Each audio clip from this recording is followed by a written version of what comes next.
اور یہ ایرانی چھا گئے تھے آ کے اس معاشرے کے اوپر.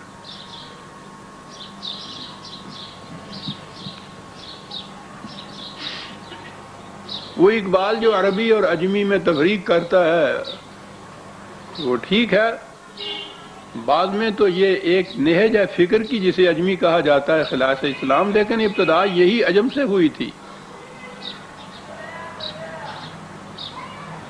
ملوکیت اور اس کے ساتھ یہ دوسرے دونوں جذام، برہمنیت بھی اور سرمایہ داری بھی.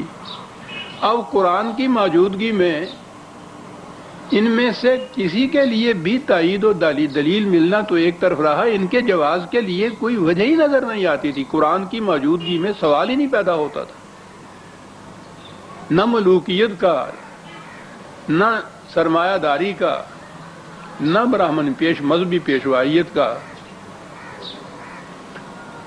قرآن کی حفاظت کا ذمہ خود خدا نے لے رکھا تھا. اس میں تو ایک لفظ کی بھی تبدیلی نہیں کی جا سکتی تھی.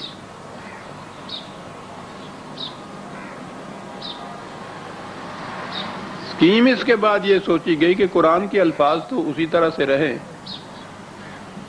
قرآن کا پورا مفہوم بدل دیا جائے.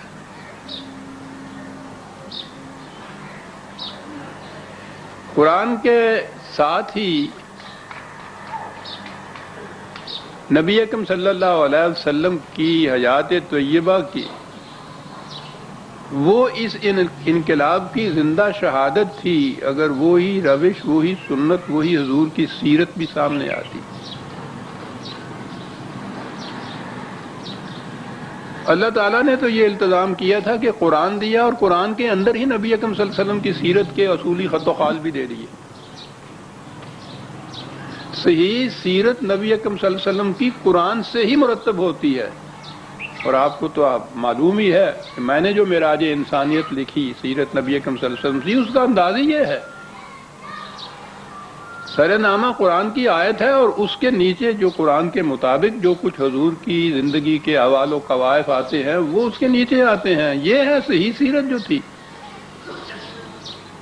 تو سیرت بھی اس طرح سے مرتب ہوتی تھی، بنتی تھی. تو کیا کیا جائے؟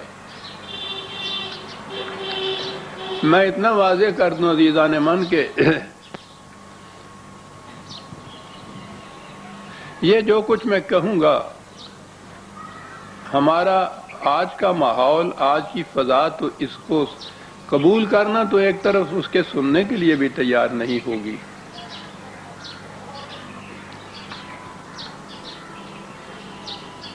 آپ احباب کی اطلاعات کے لیے بھی تو ہے جو میں عرض کروں گا، لیکن در حقیقت میرے سامنے آنے والا مورخ ہے. یہ بڑی خوش نصیبی ہے ہماری کہ یہ ذرائع ایسے میسر ہمیں آ گئے ہیں کہ جو کچھ میں کہہ رہا ہوں وہ منضبط ہو رہا ہے، محفوظ ہو رہا ہے ٹیپس کے اندر. تو میں اس وقت مخاطب کروں گا اپنے آنے والے کسی مورخ سے کہ آپ کے لیے اگر فضا سازگار ہو جائے، آپ کے لیے کہ معنی ہیں قرآن کے لیے، تو اس وقت یہ جو کچھ میری معروضات آج پیش کر رہا ہوں، اس وقت یہ ان کے لیے نشان منزل بن سکے گی کہ اس دور میں کسی نے یہ بات کہی تھی اور اس سے یہ بات آگے چل سکے گی. آج بہت مشکل ہے. تو جو کچھ میں پیش کر رہا ہوں صرف آپ احباب کے لیے ہی نہیں. اقبال نے بھی اپنے آپ کو شاعر فردہ کہا تھا. تو ہوتا یہ ہے قرآن پیش کرنے والے کے لیے ابھی تک بھی اس کا موجودہ ماحول جو ہے وہ سازگار نہیں ہے. اور اقبال کے دور میں تو ابھی اتنی شدت نہیں تھی، تو آج تو یہ جو مذہبی پیشوائیت کی شدت ہے وہ انتہا تک پہنچی ہوئی ہے. بہت پیچھے چلا گیا ہے پھر وہی قرآن جو آ رہا تھا. وہ ٹھیک کہا تھا اقبال نے کہ خواب سے بیدار ہوتا ہے کبھی محکوم اگر، پھر سلا دیتی ہے اس کو حکمراں کی ساحری. یہ پچھلی صدی ہمارے لیے خوش بختی کی تھی کہ سر سید جیسی شخصیت پیدا ہوئی. اس نے یہ جتنی بھی برہمنیت کی مذہبی پیشوائیت کی قدامت پرستی کی یہ تاریکیاں تھیں بڑی حد تک اس نے کوشش کی کہ قرآن کو لے آیا، فضا میں یہ بات گونجی۔ اس کے بعد اقبال آ گیا، اس نے بہت کچھ اس کے لیے کیا۔ اس کے بعد اسی روش کے اندر قائد اعظم نے بھی قرآن اور قرآن یہی کچھ کہا۔ اس کے بعد آگے بات کرنے سے کچھ مجھے تھوڑی سی ہچکچاہٹ آتی ہے کہ اپنا نام آ جاتا ہے۔ میں نے بھی اسی سلسلے کو آگے چلایا، 50 برس ہو گئے ہیں مجھے قرآن کہتے ہوئے، لیکن یہ دور جو ہے اس شدت سے ابھرا ہے اس کے خلاف کہ آج تو یہاں تو بات کرنے کو ترستی ہے زبان میری، لیکن میں نے عرض کیا ہے کہ غنیمت ہے کہ یہ چیزیں محفوظ ہو رہی ہیں۔ تو میں کہہ یہ رہا تھا کہ پھر ہوا کیا عباسیوں کے دور میں، یہ اجمی سازش جو تھی، ایرانی سازش جو تھی، انہوں نے عربوں کے ہاتھوں جو ان کو شکست ہوئی تھی اس شکست کا بدلہ لینا تھا۔ عربوں سے ہی نہیں، انہیں معلوم تھا کہ یہ قرآن کی وجہ سے ایسا ہوا ہے، تو یہ سارا انتقام قرآن سے لینا تھا۔ اس کے لیے کیا کیا جائے؟ قرآن اپنے الفاظ میں رہے، نہ قرآن کا مفہوم قرآنی رہے، نہ نبی اکرم صلی اللہ علیہ وسلم کی سیرت قرآنی رہے۔ مورخ کے لیے یہ لمحے بڑے غور طلب ہیں کہ اس سے پیشتر آپ کے ہاں احادیث کا کوئی مجموعہ تھا ہی نہیں۔ ایک مجموعہ ہے موطا جسے کہتے ہیں امام مالک کی، اس میں صرف انہوں نے مدینے میں جو اصحاب رسول صلی اللہ علیہ وسلم سے ان کا جو مسلک تھا صرف اس میں اس کو لکھا ہے انہوں نے، اور ان کی بھی کیفیت یہ ہے کہ وہ ہر سال اپنے اس مجموعے میں سے خود ہی روایات کم کرتے جاتے تھے، 300 سے 500 تک اس کے اندر زیادہ سے زیادہ روایات ہیں، اور وہ مدینہ کے اصحاب کا ہی مسلک ہے۔ یہ جو ہمارے ہاں پھر بعد میں مجموعے ہوئے کہ 6-6 لاکھ ایک راوی کو حدیثیں ملی، اور ان کا سارا مجموعہ گنا جائے تو وہ قریباً 10 لاکھ کے قریب بنتا ہے۔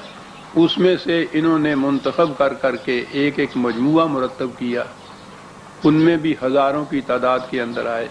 وہ ان میں سے 6 تو ایسی ہیں جن کو صحاحہ ستہ صحیح ترین قبول کیا گیا، پھر ان میں سے 2 ایسی ہیں صحیحین جن کو کہا گیا بخاری اور مسلم۔ یہ عجیب چیز ہے کہ یہ 6 کے 6 جو تھے یہ ایرانی تھے،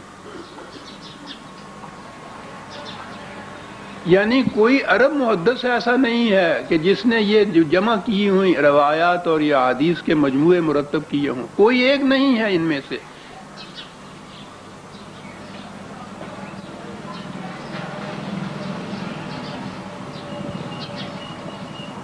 ان مجموعوں کے اندر بہرحال وہ اب بھی موجود ہیں، دیکھے جا سکتے ہیں۔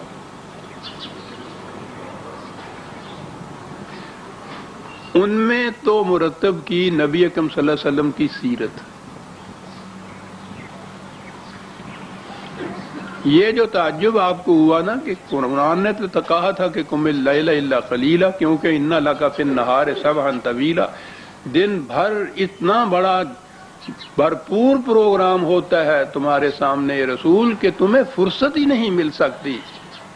وہ اس لیے ٹھیک ہے رات کو پھر سوچنا ہوتا ہے، آج کا جو کچھ کیا ہے اس پہ نظر ثانی کرنا، کل کے لیے پروگرام مرتب کرنا، صحابہ کی تربیت کرنا، ان کو اس کے لیے تیار کرنا، وہ اتنا عظیم پروگرام۔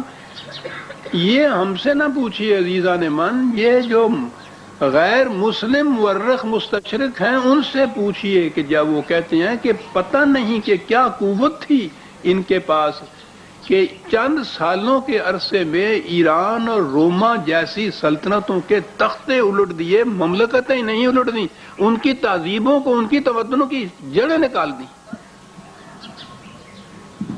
ایک فرد عرب کی سرزمین سے ان کہتے ہیں، ان کی سمجھ میں بات نہیں آتی کہ یہ کیا ہوا۔ اتنا عظیم انقلاب تاریخ انسانیت اس کی مثال نہیں پیش کر سکتی۔